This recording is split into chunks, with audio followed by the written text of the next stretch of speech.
అసలు ఎవరా నువ్వు? ఏమైంది? ఎందుకు అలా పడను అక్కడ? చెప్తానన్న, నా పేరు పండు, ఈవిడే మా అమ్మ లక్ష్మమ్మ. తిన్నానమ్మా. తీసుకోరా నాన్న. నాన్న పండు, నేను తెలిసిన వాళ్ళ పెళ్లికి వెళ్తున్నాను. నేను ఇప్పుడు వెళ్ళి తెల్లవారు వచ్చేస్తాను నాన్న, నువ్వు జాగ్రత్తగా పడుకో. ఏంటి, నేను ఒక్కడనే పడుకోలా? తెలిసిన వాళ్ళ పెళ్లి కదా నాన్న, అర్థం చేసుకోరా. సర్లే. నా బంగారం రా. సర్లే ఉన్నానా, పక్కింటి అత్తకాడికి వెళ్ళి వస్తాను. అమ్మ ఎందుకు అత్త దగ్గరికి వెళ్తుంది? ఆవిడ అసలే అమ్మని ఏదో ఒకటి అంటూ ఉంటది. వదినా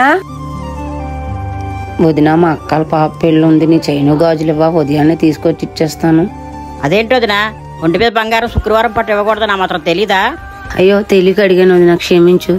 అయ్యో పర్వాలేదులే వదినా, నువ్వు అడగలో తప్పేముంది, మా అన్నే ఉంటే కొనిచ్చేవాడేమో. ఒక గానొక్క కొడు చూస్తూ అలాగున్నాడు, ఆ నిన్ను చూడడం తప్ప నిన్నెప్పుడు చూస్తాడో.